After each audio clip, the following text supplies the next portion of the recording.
Welcome back to another exciting video. This is going to be the assembly of the CT70, and it's just so exciting around here. Just exciting. Oh, I wish I was in Shingletown. So the paint is done. The decal, I've got it. I just haven't got a definitive answer on whether or not it goes over or under clear coat. At this point, I'm pretty much going to end up with it being over. Most dirt bikes, the stickers are right over the paint, whereas a street bike, you'd have it under a clear coat.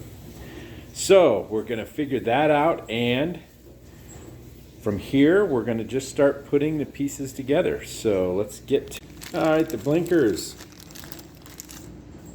Got brand new rubber pieces and brand new reflectors. So that, there we go. Oh, I'm shaking the camera. Look at that. That's better, huh? Yeah. So we'll get these on. Well, I had to modify these. These are brand new Honda, and maybe the part number didn't cross over, whatever, but this is what Rocky Mountain and Partzilla is showing as one of the numbers, and it usually means that this number supersedes the old numbers. And I think I probably could have gotten a couple of these with shorter shafts, but basically look at the difference in the shaft between those two. So I had to cut mine off, and it bolts up real nice and tight.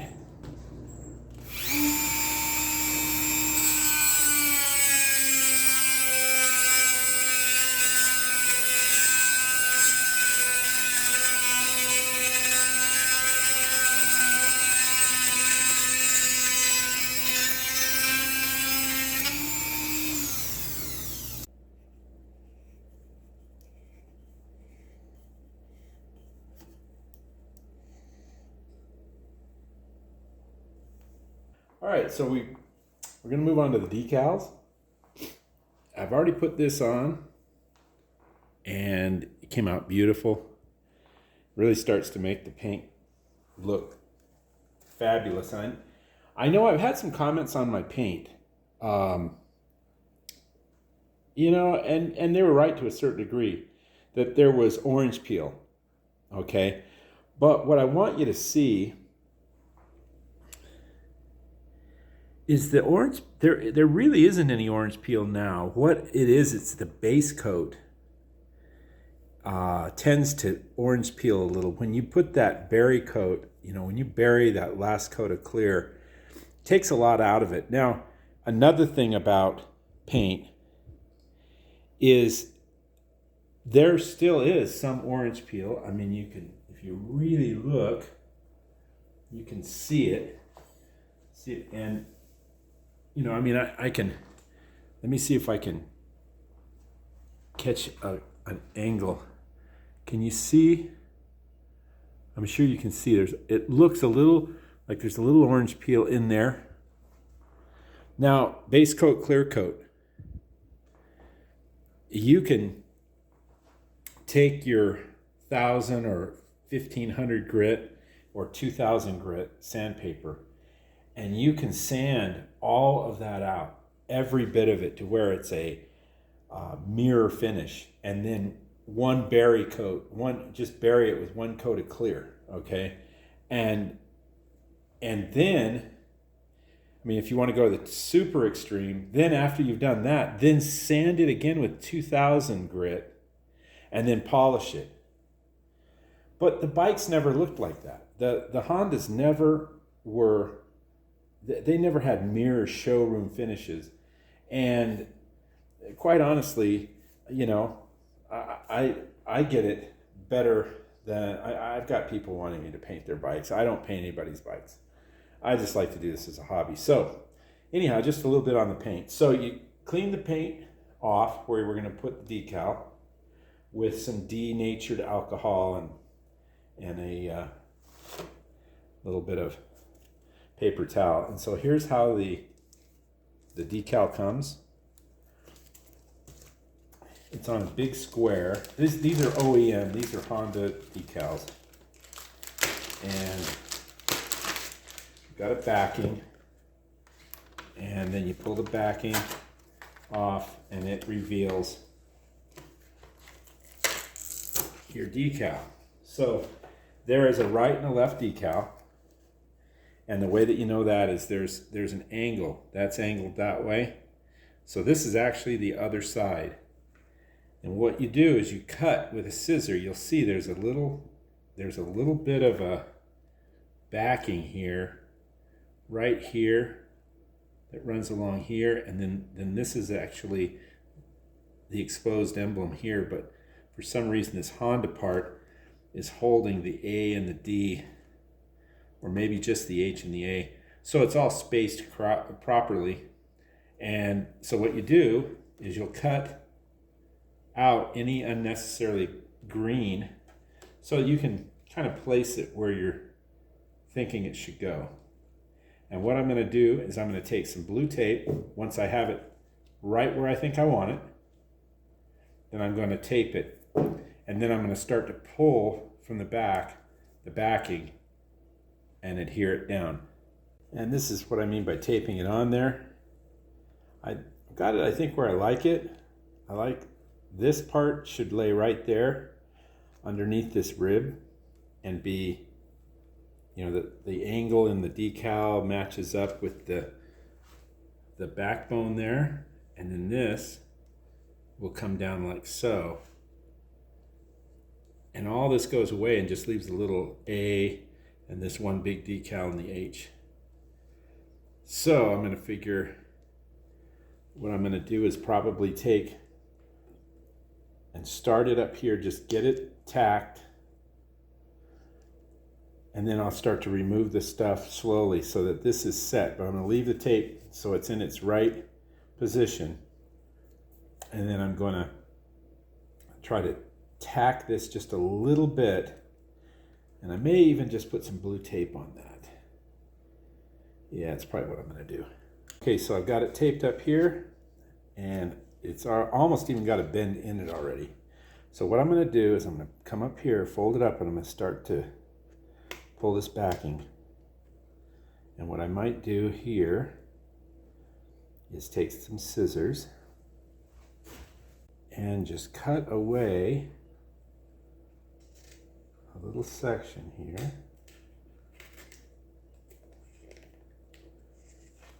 See if I can catch it this way too.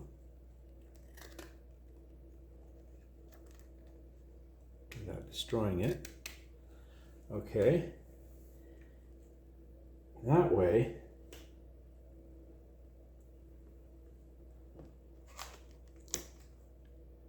I can fold this back down and attach this bit right here, and that sets it. So now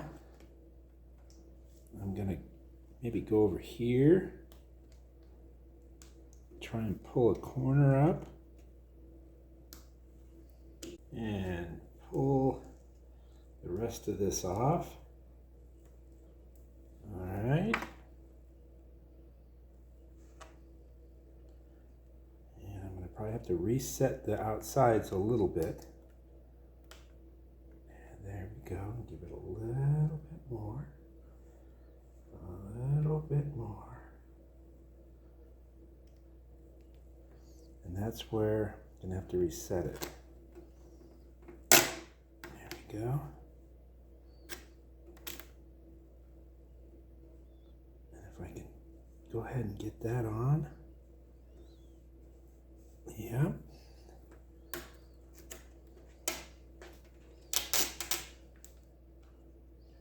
And I think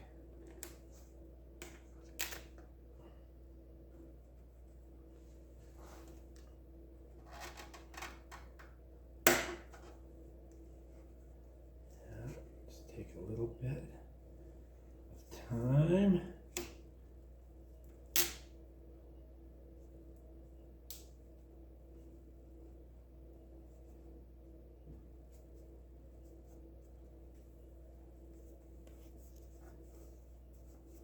There's that. Get in that groove.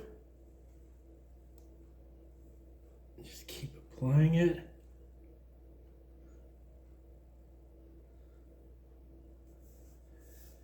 It's a little curved there, so it's a little difficult. Wants to be a little difficult. Right in here and right in here, because it's wanting to spread, but there it is.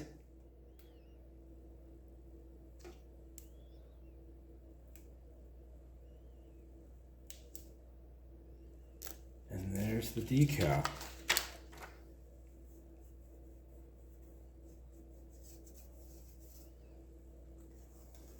And just do the same with the other side.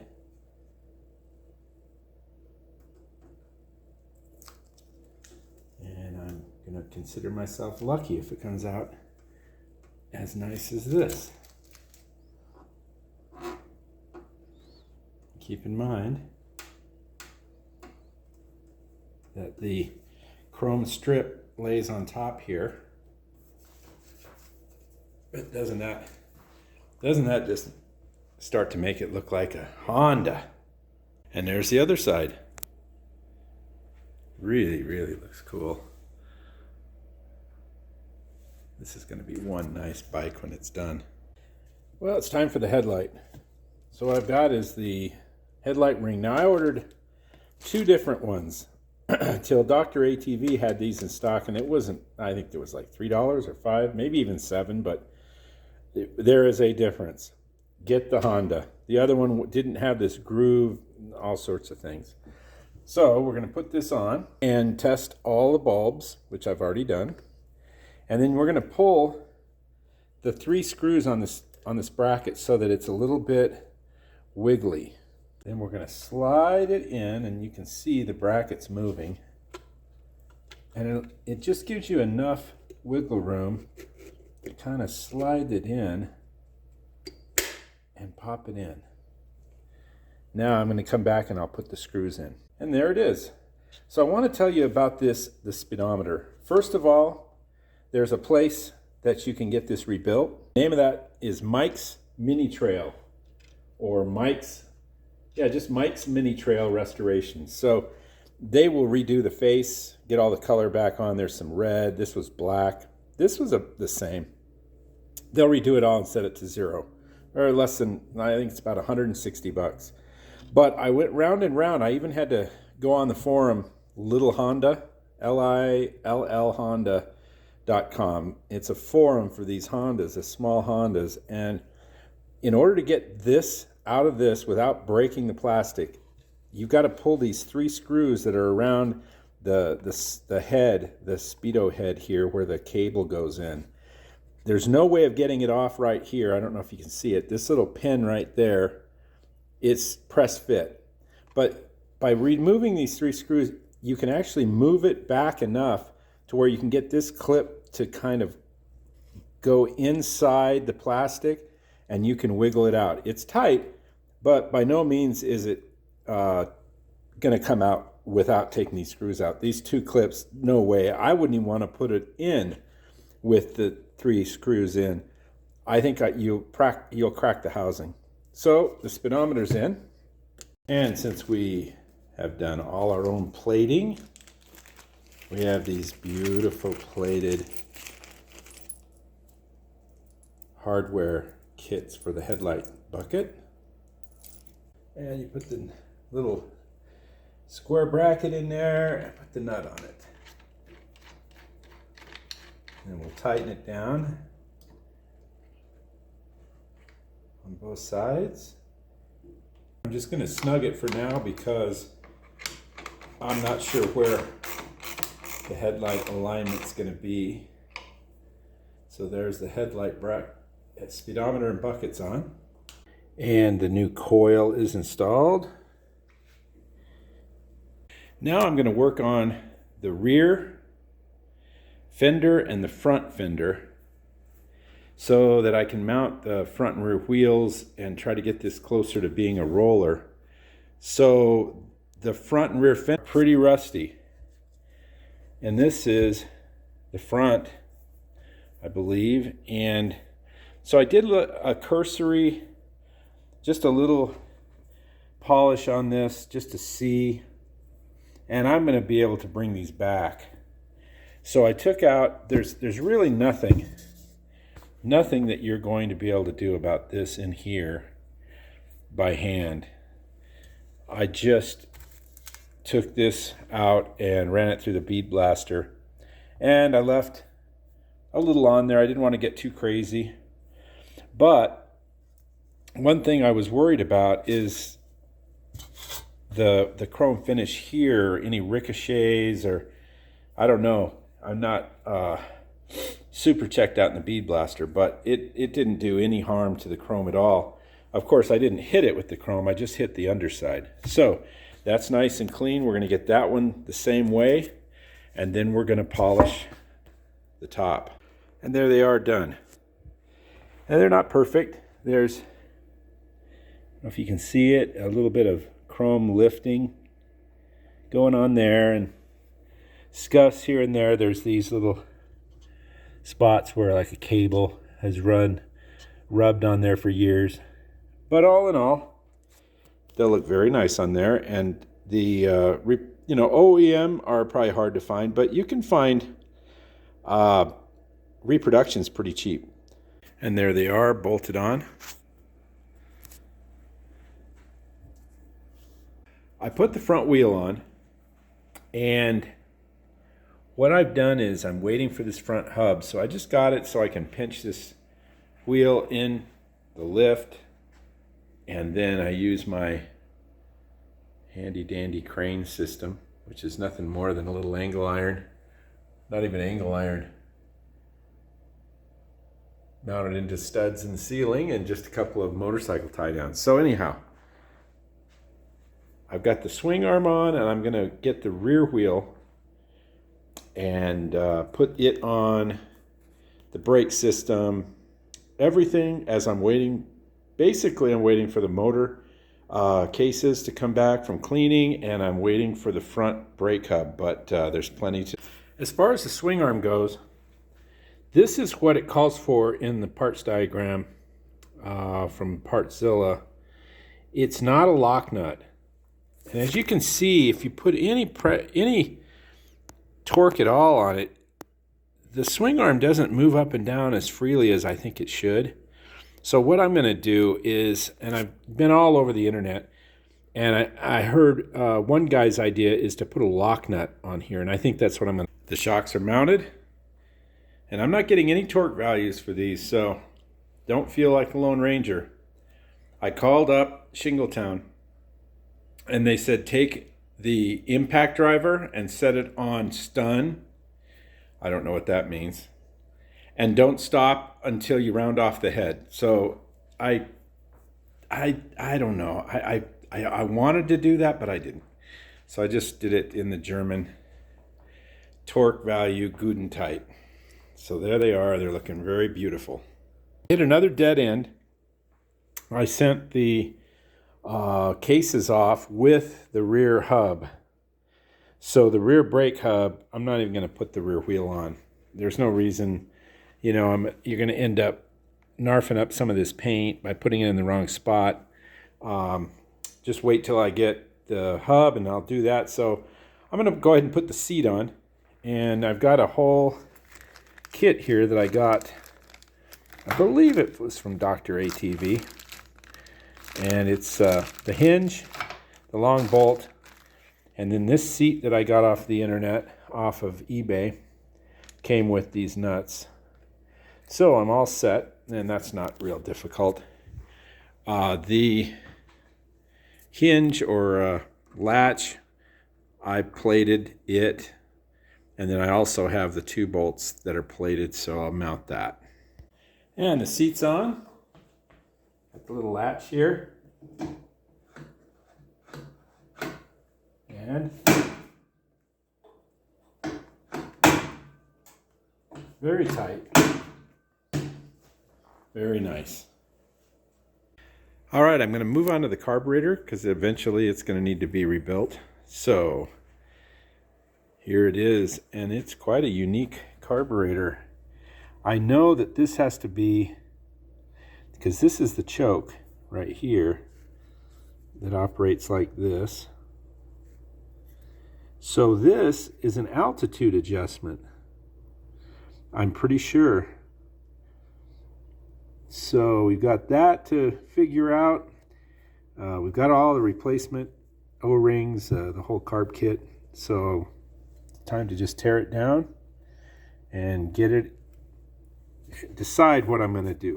There's a lot of different ways, but first to get it torn. One thing I wanted to point out is that when I'm looking at the parts diagram, it's like it's very confusing. It's as if there's two different hoses, you know, like you've got one that's bigger than the other, and it's confusing. But I mic'd these; they're the same. I mean, just regular hose for your reserve and for your main. And the only reason I think they do that is because one is marked. You know, it's got some ribs on it or something, so that when you put your tank in, you know, it's marked. And then when you put the carburetor back on and hook them up, you don't hook up the reserve to the regular on inlet. I want you to look at this screwdriver. These are called Vessel. They're a Japanese screwdriver, and they call them a Japanese industrial standard. And let me tell you, these screws with a regular screwdriver, I don't know if you can see how narfed up that and how bad the head is on these from people getting in there with an American Phillips head, and they come right out with this. I mean, even banged up and narfed up, it just sinks in deep, worth its weight in gold. So this to me looks exceptional for laying in the boneyard for 25 years. I've loosened up this a little. We've got some buildup inside the float chamber here, or it's kind of like a filtering area. And here are the pieces. And there's a little screen. We're going to look at all that. This is the altitude adjuster, and there's a spring clip in here that's supposed to hold this thing out, and then you just pop it in. I'm gonna have to work on that. That's not working. But everything else is coming apart really, really nice, and I just believe that this is gonna be a very easy carburetor to put back together, and I just got the feeling it's gonna really run good. This to me, I can't tell you how many carburetors that I've opened up, and I mean the fuzz is a 1/4 inch deep. These are all green, just totally green and corroded. They definitely don't move. They definitely don't have any spring. Everything on this is in excellent condition, so I can't say it any more than that. I'm very excited. They're out of the bath. They're cleaned up. And I cleaned inside. Got all the gunk out. I've got all the new parts, and I'm ready to put them in. I've put in a few. Put in the needles for the throttle adjustment screw and the air mixture screw. And I'm going to have to try and find this rubber seal here, because it's not in the kit. This kit, there were different carburetors in these years. This actually it could be an ATC 70 carburetor from 76, but I've got everything I need. And what I don't, I've got some O-rings. I've got a million O-rings, so we'll see what we can do about putting this back on and get it all put together. Everything's in. New needle and seat. I use the old Jets because they were clear and I cleared them, cleaned them. So that's all done.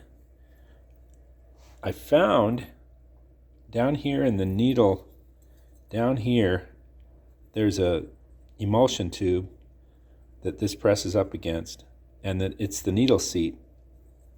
So when the slide goes down, the needle goes into the hole in the seat and plugs the gas, and then when you lift the throttle up, you know how that works. Well, there was a rubber O-ring, and that's the O-ring right there, and I found one that fit, so I am in. So this will be all, and if I don't use this, I can sell this as a complete carburetor if it doesn't fit or run right, because it's probably, what I'm coming up with is it's off of a ATC 90. And who knows, where I got this bike, there were 4 or 5 other Hondas, and one of them was this Honda that I restored last time. And I just put a brand new carburetor on this. This is still yet to be finished. I'm waiting for the chrome to be done on the thumb throttle and the rear grab rail, and that's done. They called today, so I'm gonna do a quick video on this when I get this all done and running. So the carburetor's nearly complete. So I'll button this up and move on. One note, the reason that I'm willing to give this a try is that the really only difference in this carburetor, other than maybe the jet size, is this altitude adjustment. The other carburetor, which is a different number, it's basically got the same makeup, where you've got your petcock here, your 2 inlets, and then there's a little filter screen in there. So it really is the same carburetor. So I'm gonna put it on, and I'm sure it's gonna run good. And it's been quite a few days, probably, I'd say 4 or 5 days since I worked on the CT70, because I've been waiting for this. And here it is, and this is in really good shape. I'm gonna be able to work with this, no problem. And I also, no matter how thorough you want to be, you always forget something when you make your orders. I don't know how I missed the complete wiring harness. And that got me thinking that I need 6-volt bulbs. I put 12-volt bulbs in, and although they'll work, I just want to go with the 6-volt bulb to be consistent. And then I got a rectifier, which you could get a cheapy one off of eBay, which would work fine, but I wanted this to look original, so I got the original. These are all from Dr. ATV, and then this is off of eBay. So it's back to work on the CT70. Well, again, I ran into a brick wall here. The drive gear, it just falls in. It just falls into this one. Spins the, see if I can get this a little bit better. Spins the drive, the speedo cable drive perfectly. Falls right in, no problem. The replacement hub, which looked just like this one, that I got off eBay, this gear did not go in. It wouldn't go in. I thought maybe these were worn a little bit and therefore it would fall in a little easier. I tapped and tapped, and it just isn't right. And from what the seller of the hub that I bought said, is that there were 2 different types. And so I have taken the risk of ordering another one off eBay that hopefully is going to be the right size in here. Obviously there's a difference in sizing, so we'll see how that goes. And so we're stuck for a week or so till that comes in. All right, so I have word that the cases are going to be here tomorrow, and they're going to have all sorts of little pieces that I had cleaned also. So we're going to go right to the motor and then get this up on the rack. So I've got a whole day between now and the time that the cases come in, so I'm going to go ahead and start the wiring. And outside the hole there is stuff that goes to the headlight. We've got the new switch, and that's pretty simple. It just plugs in here. The green wire. There's the ignition switch in. I'm afraid to tighten it too tight, but I'm going to wait until I get everything done, and I'm going to go back on that. I've got the rectifier. I'm just kind of hanging things, just giving things a test run here. But what I've done this morning is I started to do some more plating, waiting for those cases to come in. And what I did is I started to tackle the handlebar situation. And so out of all the bars I have, which are not all that many, this one is not bad. After I've cleaned it up, you know, it's going to work. It's going to work well. So all I really am going to have to find is a left-hand bar. Now there's a guy on eBay that's selling a set of bars, and I don't know. I bet they're okay, but I just couldn't understand his description. It kind of led me to believe that you might have to be doing some modification on this, because I've seen where this is like more of a square and it's not a V like this one. So, and I don't know, and that the perches are not exactly the same, which I could make all that work, but he just wasn't willing to talk to me about, you know, what I'm in store for. So I just said, you know, I'll just clean this one up and then see if it'll work. So I'm going to put this together, and after I get that together, just see what it looks like and go from there. All right, I'm going to mount the cable now. So you've got the small end that goes to the carburetor, and then you got the big end that goes into the whole throttle apparatus here. So you run the cable in and out, going to the carburetor, and then you leave a little bit here because we're going to work on this. Basically, we're going to install this nut first, and you want, if you can see it, there's a threaded end, and there's a threaded end on the cable, and so you want the cable to go through the majority of this nut and thread on this side. You don't want to thread it on that way. You want it to go, you just slide the cable in, and then the cable should slide into the nut, and then you screw it on. All right, now that's threaded up tight, and I like to put a little oil grease on this, so if I ever have to take it out, I can, and just put it down into place, and there it is. So what I'm going to do is put a little bit of grease on this cable. I'm sure you could probably lubricate this cable before you put it in, which might not be a bad idea. And I put a little bit of grease around. It's not going to hurt anything. Makes everything work good. So you're going to want to make sure this is down all the way. It's got to be flush. Got to sit flush there. You can see the hole where the screw goes right there. And you can feel once you lined up that screw, it's flush. The next is your ring. So let's put that down in there.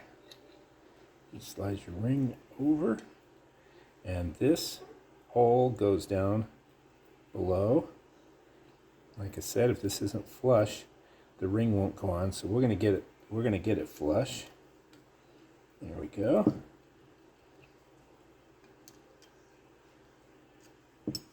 Just a little pressure from the cable that's keeping it from aligning, and all we're going to do here is go underneath, and hopefully we'll be able to get this all the way on. And I've got the screw, we plated everything, so got the screw here. So screw there, and we'll put it in the bottom. And you can see how the screw will mount up. Now I put that in there just to show you, but to do the rest of this, we're going to do it with it out. But I'm going to leave it in there through this process and then pull it out right at the end, because it's got to go over this lip and it won't go over the lip, and that lip there is purposely so the screw rides in there and it can't come out. So you take this slide, and there you have it, cable's in it, and lube it up good. And I'm going to pull it back out, and I'm going to lube up the back of it. And there it is inside. Now I lubed the inside, and there's, like I said, a corkscrew piece in there, and it's sitting starts right about where my finger is. So you'll take that and roll it along that groove. It's real easy. This is definitely not rocket science.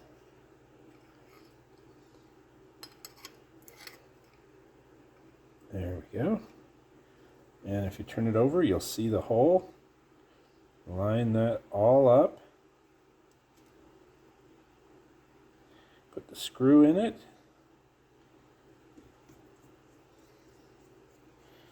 And tighten the screw, and you're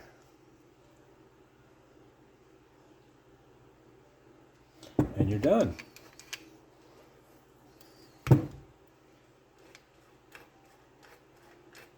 Voila. So, mount it. Now it's somewhat vague on these 70s for cable routing and wire harness routing. I'm sure I'll find something. So we've got that on. Let me show you what I have here. I have aftermarket screws that go in. Okay. And then I've got an OEM. I've cleaned up the threads, and I can make this look good. And I've replated. These go into this triple tree here. You screw that in, but they have a little recess there and a clip. So we're going to put that together, and I'm going to try and stay OEM. I'm sure I've got another one. If not, I'll probably end up buying another one. I mean, there's nothing wrong with this. It just, OEM's always better. And so there's a clip, bolt, and we'll get this started, and we'll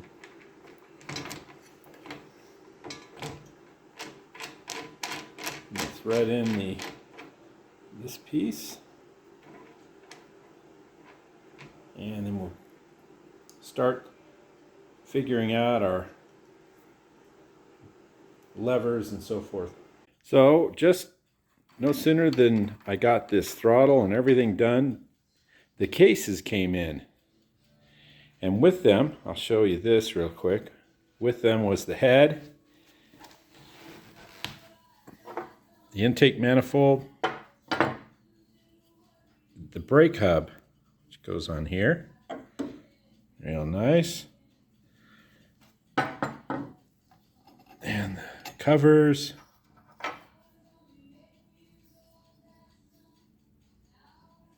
All beautiful. And the cases. So, what I did is they're still warm. I did the oven technique, which is you take the bearings. I had the bearings. These were in the freezer. They say an hour, but really, I mean, they were in there for maybe, I don't know, 30 minutes, 40 minutes. And same with the cases. At 220 is what I put these cases in, the oven in. So you got the oven heating the case, and then you got the freezer freezing the bearing, and they just they go in real easy, so you don't need to press or anything. All I did was I got prepared with a little WD-40 and the right size socket, and had everything, and a little wood to go underneath here, underneath the case. And what I did was just laid it in after I sprayed it with a little WD-40. I laid the bearing in near the hole, or in the hole. And they just tend to get caulked. I mean, there's so many videos on how to do this, so I'm not going to go into too much detail. So I've got these in, and I am also going to let you know that I'm not going to go into too much detail on building this motor, because other than the Kickstarter and these being bushings instead of bearings, my last video on the ATC 70 was basically, it's the identical motor. So I am going to go through building process, but it'll be fast and furious. Oh my gosh, the timer has let me know that it's time to start on these cases and build this motor.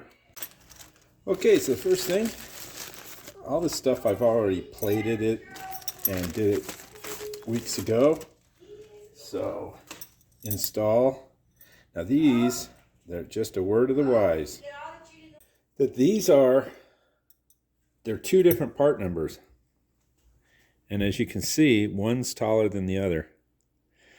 And the reason for that is that one side here of the case has the area, an inset, so that you can put the alignment dowel in here for the cylinder. So I've gone round and round, and part numbers don't give you the lengths. So I just, over time, I've figured out that the long one goes where you've got this cutout, and the short one will just bury right, this little tab here will just bury right into the case. Once it's all the way in, it'll bury there. So I've been putting a little bit of anti-seize on it, because they are a bear to get out. And there you have it. They're all flat. I'm going to use some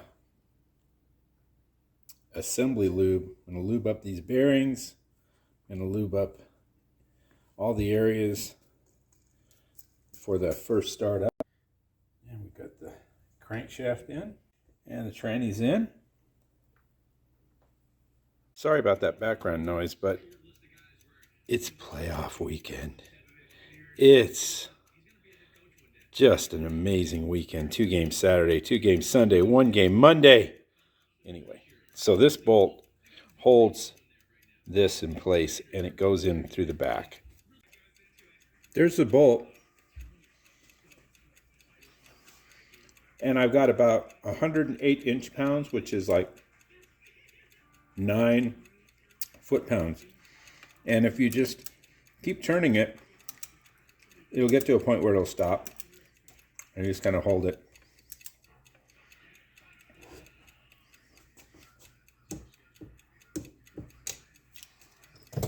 And here's the Kickstarter.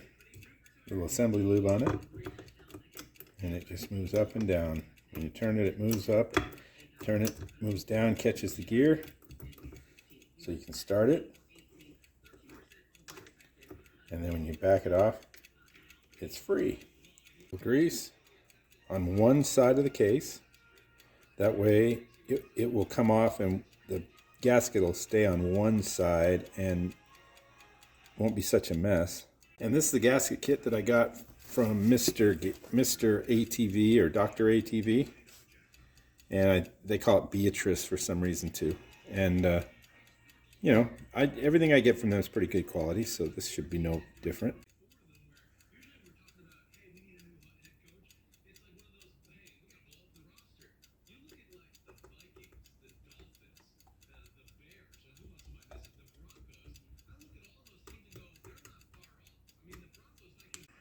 And the case is on, and the screws are in.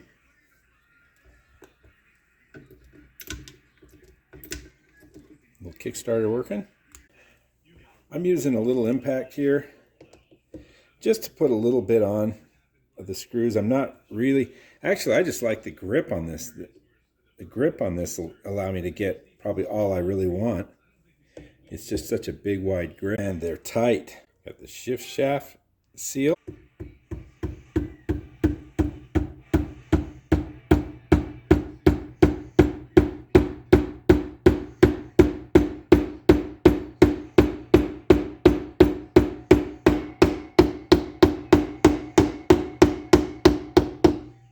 There it is.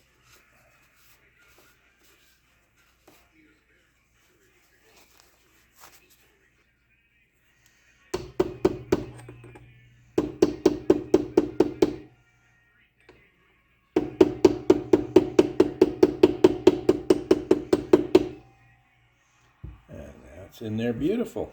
And we'll put the shift lever in, but before we do that, we've got to put in the small tab here. And this is it here. I put a little bit of blue Loctite on it. And it doesn't call for, it doesn't have a torque. At least I can't find one. So I'm going to just put it in there nice and snug. Now the shift shaft.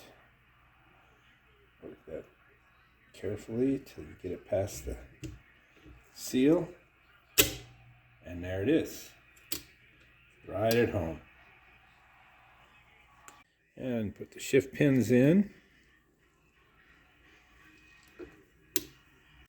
And there's a little, this pin sits up higher than these other three. And it's machined into that drum that it sits higher. And then that is why there's a hole in the back of this. That pin sits in there. Now here's where you need to use red Loctite. That's where I like to use this big impact. I put everything I could on a regular screwdriver. Let's see if I can get any more.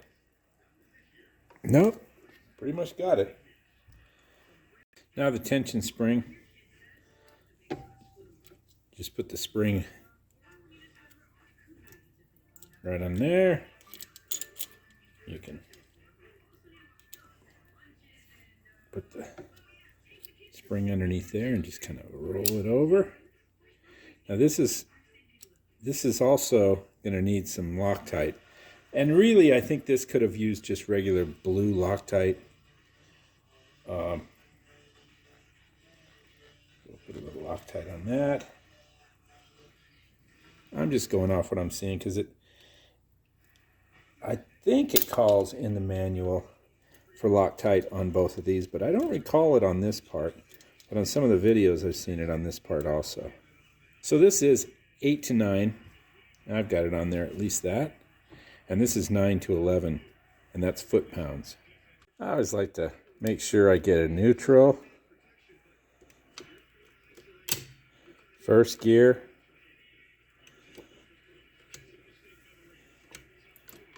Second gear. And third gear. It's just nice to know your tranny's in there, right? And there we go, back to neutral. All right, let's put this spring-loaded starter on here. Bring that little cog down here till it wants to hold itself there. And bring the spring around. And lay that on there and push it down. Now we'll put the C-clip on it. And set that in there.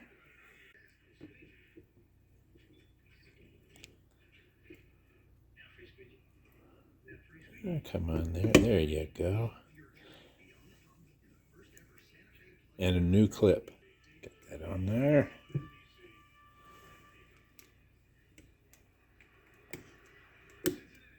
Nice. Now it's time to put this on. And basically it's the oil pump drive. So it's going to come out of this hole here. And you put it in from the back side. So the wheel. So I've got a screwdriver on this side. And you can see the wheel turn maybe. You can see it turning there. And then I take a small screwdriver and put it right in the tooth. Hold it there.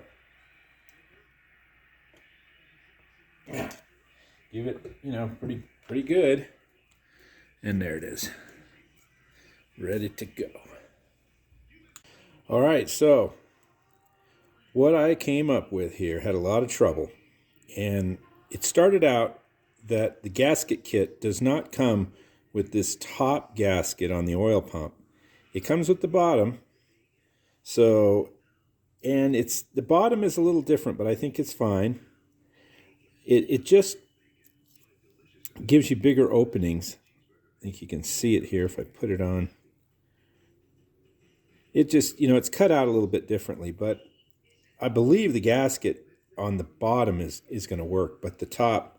So I had also a problem with this little shim, which goes right in here. It's like in a dowel where the drive runs in, and then this slides into the case. Well, obviously when I tried to take this one out to get the cases clean because it was stuck in there, I kind of ovaled it a little bit.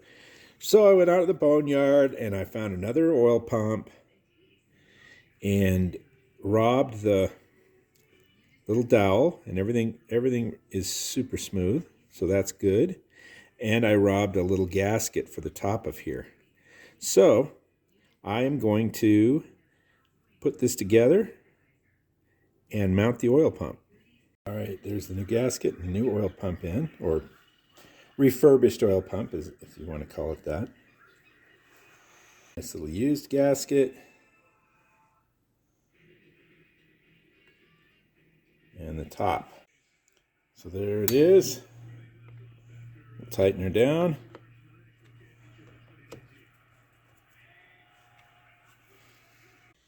And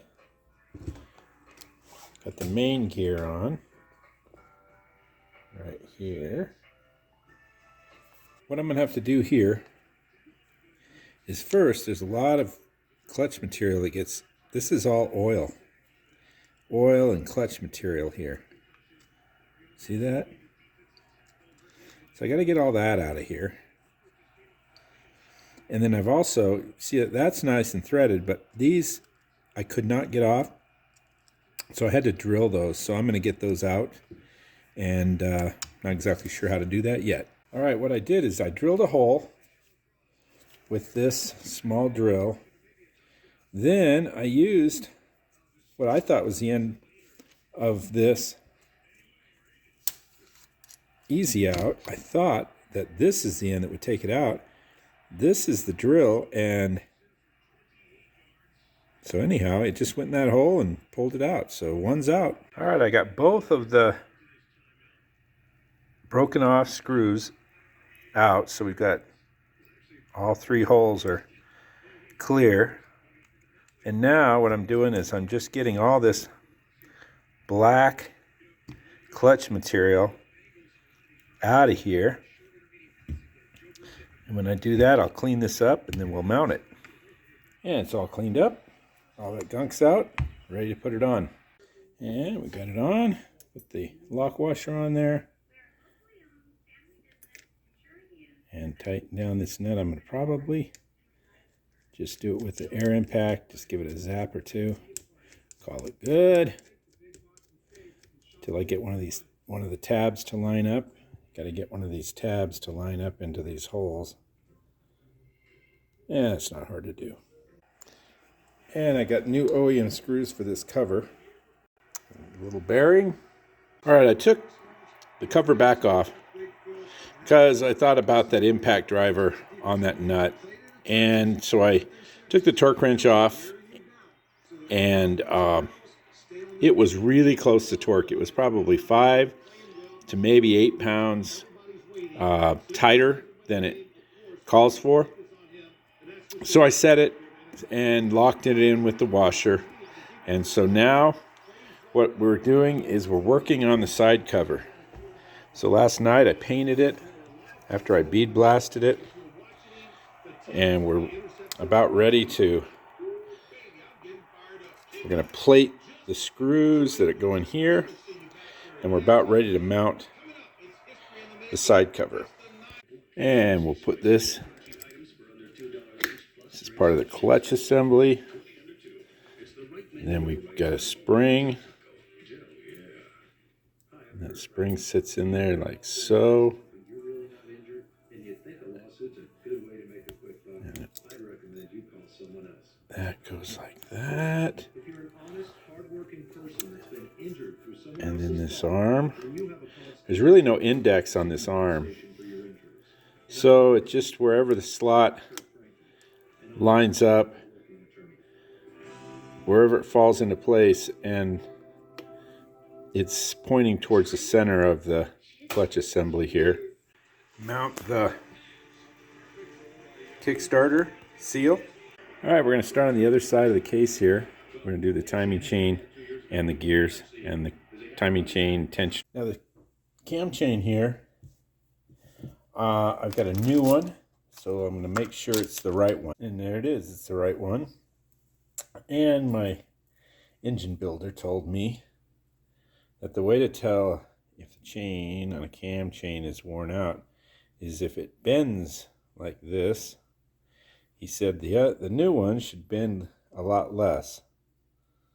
And it does. I don't know if you can see it on there, but it does. Get it back again, because this is interesting. Okay, so yeah, this one over here is, but it's very marginal. I bet that would have been just fine, but nothing wrong with the new cam chain. And so let's thread this in here first.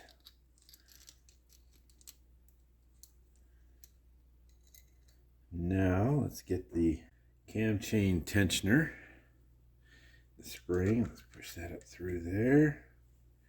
Get the spring. See it come through the top there. Lay that for now.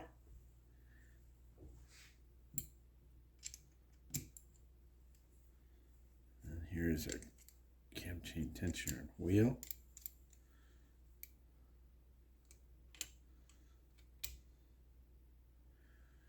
Laying in there like that.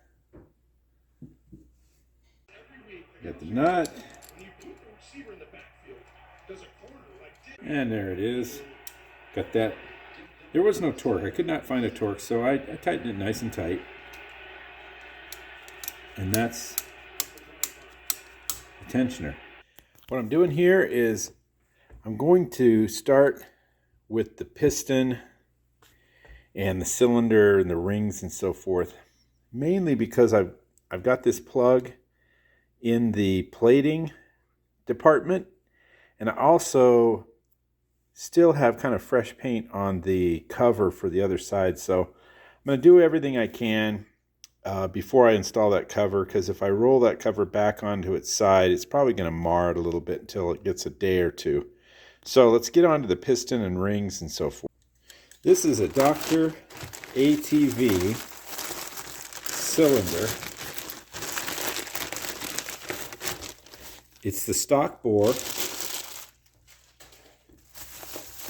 and it's brand new. And it's 49 bucks. So I'm going to clean it up a little, and then we're going to size the rings and just make sure we don't have to gap the rings. Now this cylinder is taking a little cleaning. I don't know if you can see. Basically, I put a little oil on this paper towel and then wipe the cylinder inside. And if you can pick up some gray, see, I think I'm picking up still a little bit of gray. That's the stuff from when they honed it. You just want to get it good and clean. So I'm happy with that. Most of this gray is coming off of this seating surface here. And, you know, this thing's got cosmoline or whatever they want to use to keep it from rusting on the boat from over in Asia. So there you go, that's clean. And here is they call it the ART, piston, ring, and wrist pin kit. So basically what we're going to do is we're going to take the top compression ring. All right, let's see if the piston fits in there. Oh yeah, fits in there perfectly. I mean, there's like a little bit of play. You know, everything should be good, but you want to check it. Okay, so rings go back and forth. I go all over the place with these, and there's really not that much confusion, but there is a little marking on the top. It's either an R or a T and an N. And so I've got my magnifying glass. This has, oh, it is so hard to see. There's an R right here. Now the gray, and it almost looks like it's beveled on either side, is the top ring. The all black, and then now you can really see the R there. And it's not, but you can see it, yeah. Maybe you can see that. See the little R right there? That'll be up also. And so this all black one, now there's a little, some of these rings are different. This kit has a little bit of a ridge right here. My all Honda kit that I got from for the ATC70, it had just there was no bevel. It was just a squared off ring. So they're a little different, you know, different manufacturer, whatever. And there is an R on this one. Now that I'm looking at it, it's a little R right there. So this is the oil ring. It goes on first, boom, second, and third. So I have the top ring in the cylinder. You can see it there. And now I'm going to measure the gap. So I show about a 0.79 millimeter. And there is the specs for the end gap. So it's 0.15 to 0.35. So this ring is good. Get it out of there. Check the second ring, and so on. All right, I've got the rings on. Put a little oil on them so they're not dry. And I oiled up the wrist pin here, and I put in one clip on one side. So I'm ready to install the piston onto the connecting rod. Okay, so slide the piston over the connecting rod. Drop in the wrist pin. It's just simple as that, right? It's that stupid clip that takes forever. Well, the clip went in pretty damn easy. It's just always so tough. Use a little needle nose and yeah, it's just tough. So, I just want to make sure that the intake, and it says in on it, and it's usually the larger cutout, is up. And the exhaust valve, the smaller cutout here, is pointed down. And that's, make sure, yep, that's what it looks like. Set up to mount the cylinder. Now here are the dowels and the O-ring. I keep them I keep all this stuff so that I can compare the O-rings, because sometimes it's not obvious which O-rings which. All right, I cut back the gasket material here on the surface so it's nice and flat. And we're going to put on the gasket, the alignment dowels, and the round O-ring. And there we are. All right, so I've got the ring gap on the top. That ring gap is here. Then 120 degrees over here, I have the second ring gap.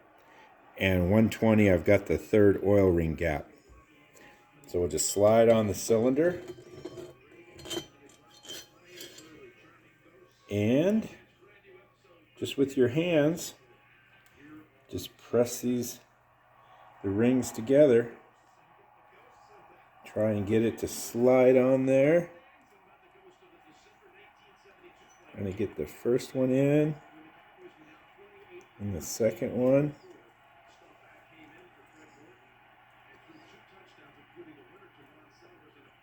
And it's easier than said than done. And slide it on in there. And there it is.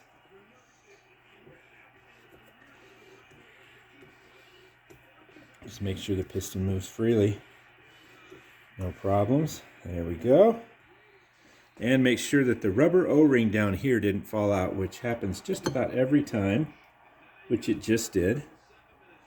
So I'm going to get the piston up in the cylinder.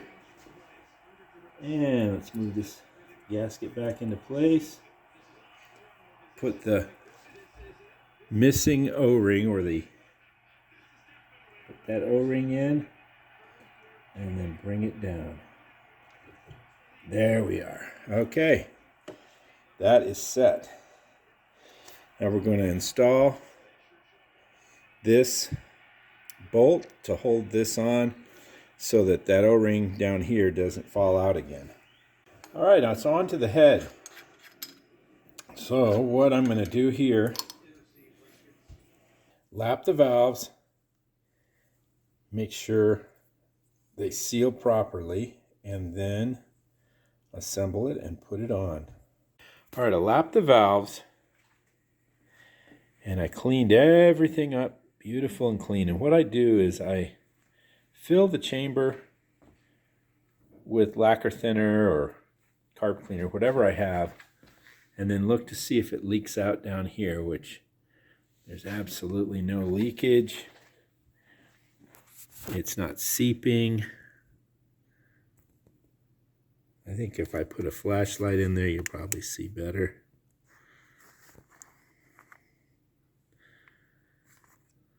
And so it's sealing. I've got a new intake valve, the old exhaust valve. They both lapped up real good, so it's on to installing the head. So it's all built, and I've got the wheel on, and I've got it timed at 0. Right, there's a mark here and then the 0. So I'm going to adjust the valves. This one's a little loose. This one's probably a tad tight. So I'm going to adjust the valves while I'm here.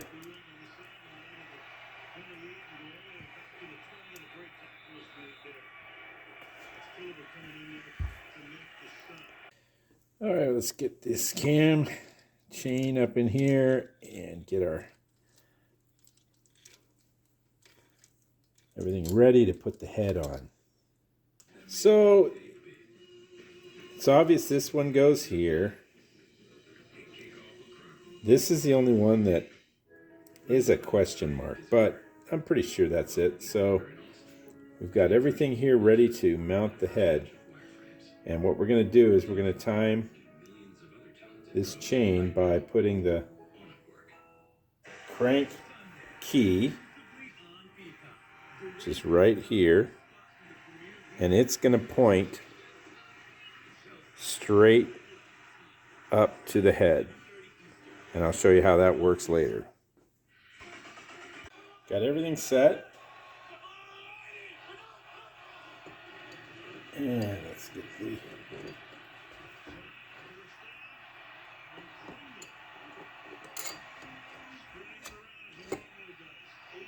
headlight on there. And I can see what the problem is. There we go.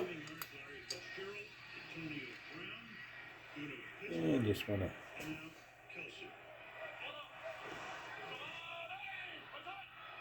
make sure our O-rings are there still. Let's see if we can pull the cam chain wheel up. I'm going to pull it up just a little just to make sure. Yep, O-rings there.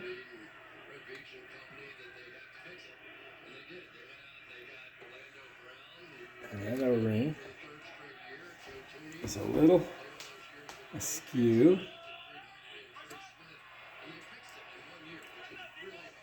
Just a little persuasion.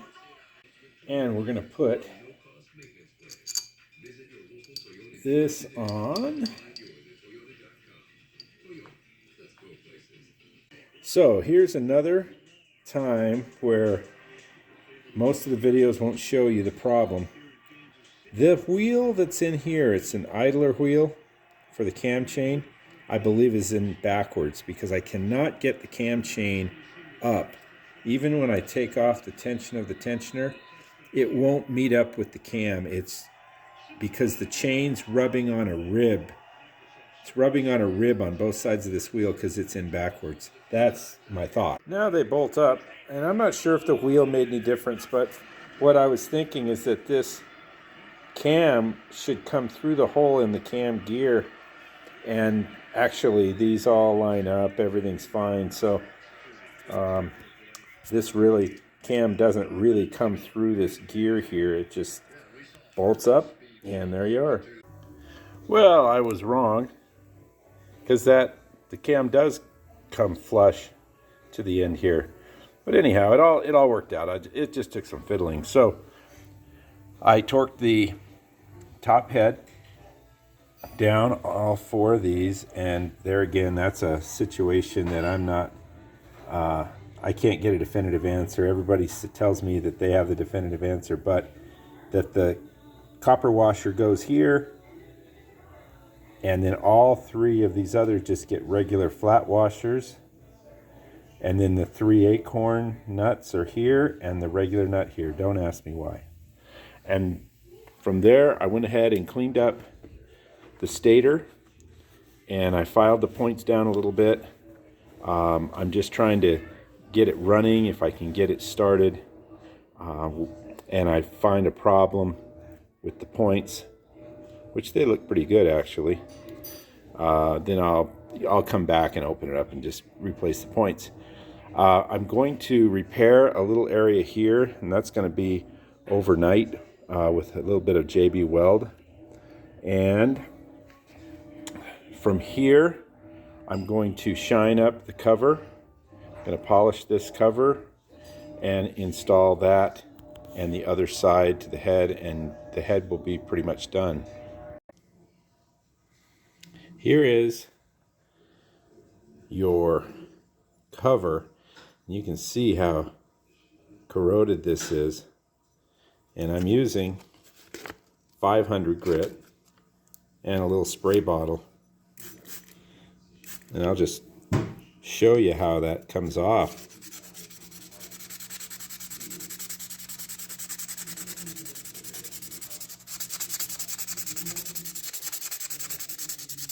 Pretty darn easy. You know, that's before, that's after. You know, and you can get into these grooves a little bit deeper, but you really don't have to. Once this is polished, it's really going to look good. But one thing I wanted to point out is on this, you want your sanding marks to run one way on this face. This is okay. You can do anything you want on the sides. You can get real technical and just go in circles, but this would be a machine look. So what happens is I polish this, and with the polisher, you know, a regular Harbor Freight polishing wheel with the different rouge, and I use the black, which is the most aggressive, and it polishes it up beautiful, right?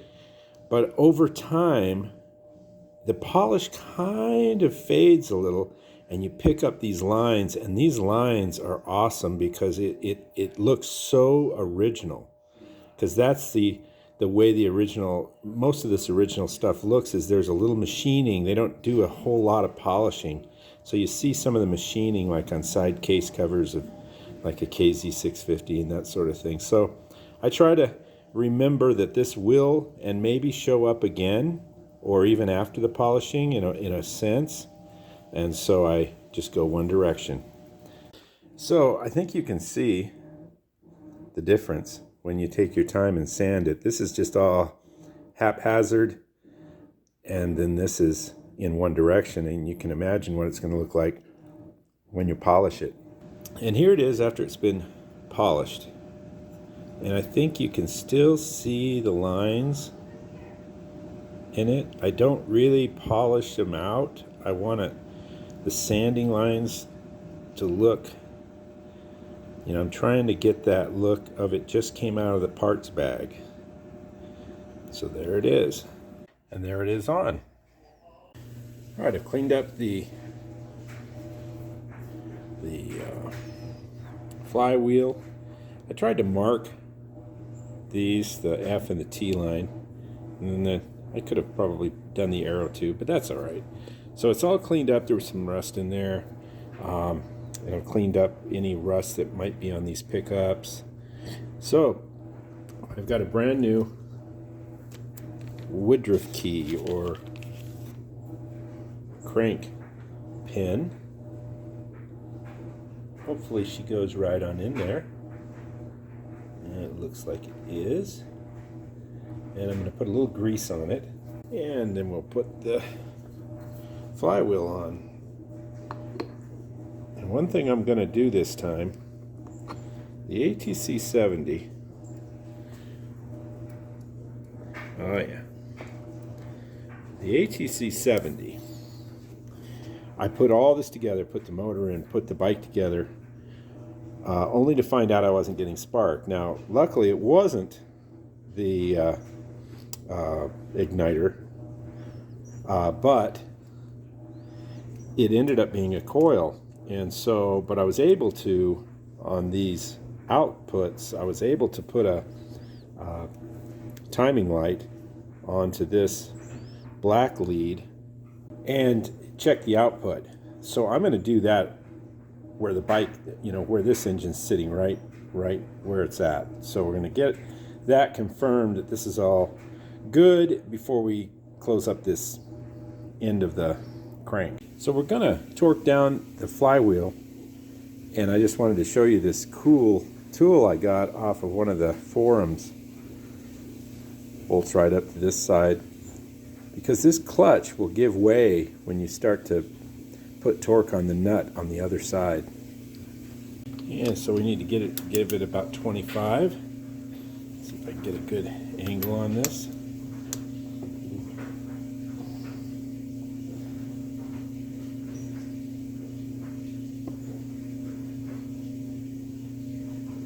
Oh.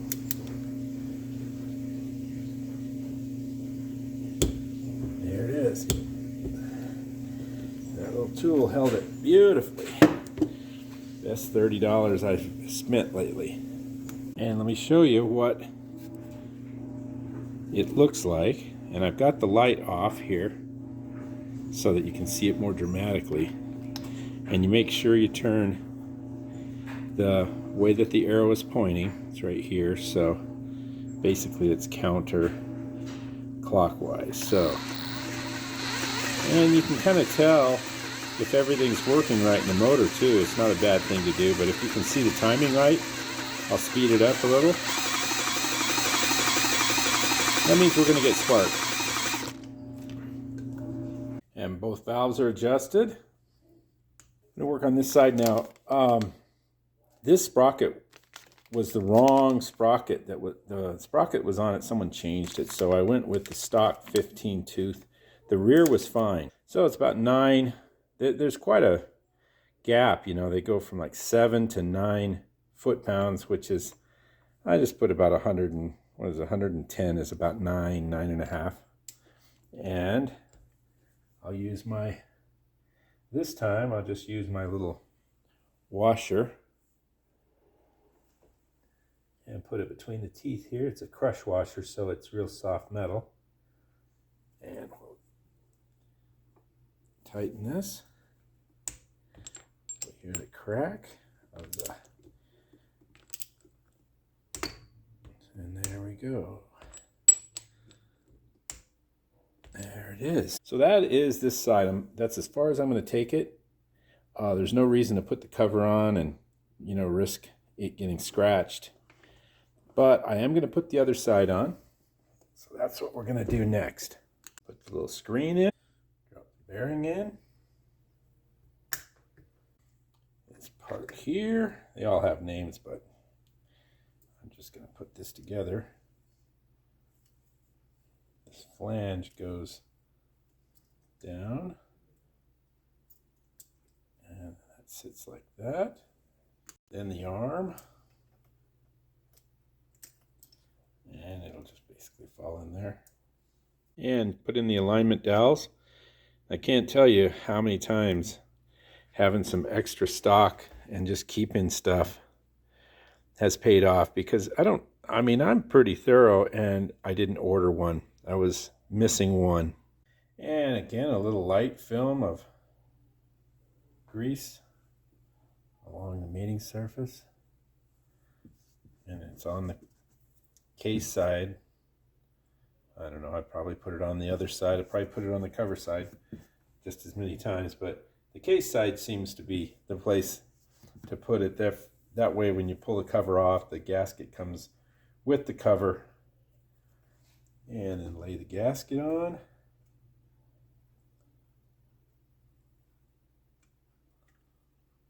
Just like so. And then this piece fits in here. Like so. And then we've got these two and the rubber seal. So on the Dr. ATV oil seals, the seals, there's a whole kit, and if you look, they specify what seal goes where, okay, and then they give a size, like it's we're looking for the clutch adjustment bolt, so it's an 8mm O-ring by 1.7.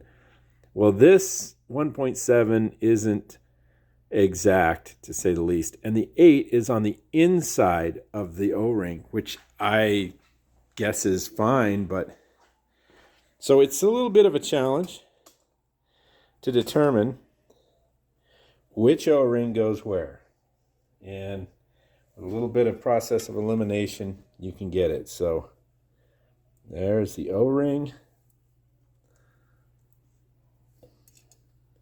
a little washer, and the nut, the adjustment nut. And there we go. It's all on, it's all tightened down. Let's put in the drain plug. Now the drain plug's in, so we're gonna move on and we're gonna focus back on the rear here, and I'm not gonna put the engine in right away because I've got everything to assemble the rear, and it's just more weight that I'd have to lift up while I'm doing this rear. So I'm going to get everything done up in the brakes, put all that together, then mount the motor. So I've got the brake hub, and these are within spec. These are actually these right here are the front brake shoes, and I thought I had a set of shoes for this bike, so I didn't order rear. But they're the same number, they're the same shoes, so we're going to put these on the rear, and then when The front brakes come.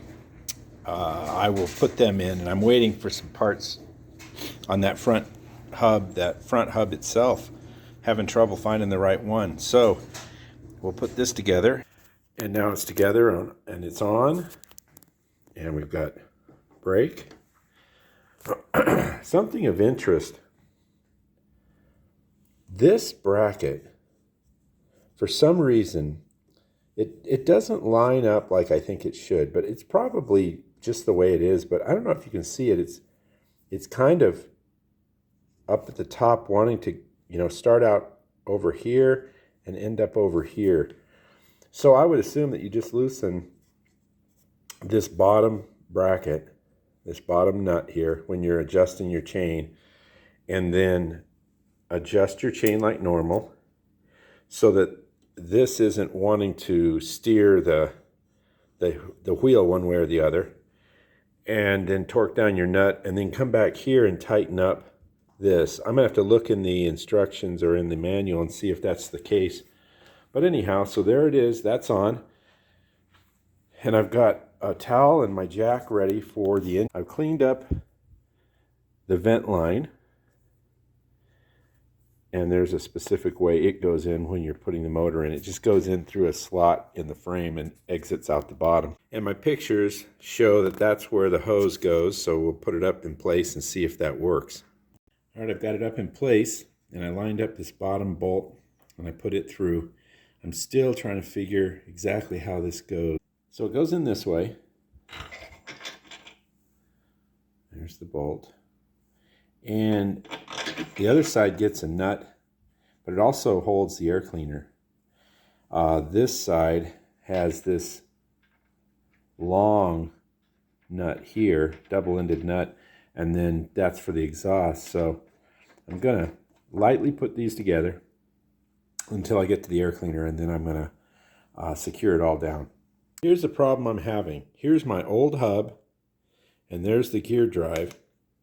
And you can see that just lays in there. There's a lot of room. It's got a little looseness to it.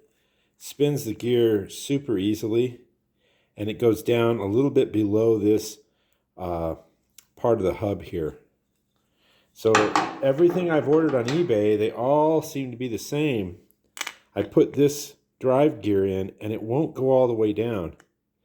Now, there was someone who was nice enough to give me a video showing that if I were to put this on the hub and then try to install it and do it counterclockwise, that it would go on there. Okay, it goes on, I'd say 80 or 90% of the way, but it won't turn. It's very hard to turn. And if you see, this still is not, it's not completely seated, and there is no room. I mean, you can feel that the gears are pressing against each other, and the only way to get it out is to find that again and go counterclockwise, and then it'll come out. So I'm almost positive that there's two different hubs, maybe a different size gear in like this is a little bigger and it's just not giving me the clearance. So because I've got a broken tab in here, I need to replace this. But if I can't find one, then my two options, I think, are order a replacement off of eBay that has the gear in it. Then I can hope that these tabs line up and then it just falls into place. Because this will. And I mean, it falls in there and you can feel it seat perfectly. So the other option is to try and find another hub like this one and hope my gear falls in. So if there's anybody out there with any help or knowledge or experience with this, let me know. And so I'm waiting. I'm going to probably end up buying a whole used hub that has the gear in it so that I know that it fits. I know that these others that I'm getting off of eBay don't fit my drive gear, but if I get one with the gear, it should bolt up. So while I'm waiting for that, I just can't keep everybody in Shingletown waiting. They just rattle my cage every day, through their telepathic abilities. I hear them. I hear Joe and everybody over in the... Look at that. Somebody's been in here. No, I don't know what that is. Some dust or something. But anyhow, she's looking really, really good. And it's a great time to end this segment of the video. There's a lot left to do, but we're going to wait so long for some of these parts that I don't want to keep Shingletown. They might revolt. The pitchforks and rakes might come out. The torches, the dead animals, those sorts of things that they do in Shingletown. So until the next video, Joe, we miss you. Talk to you later.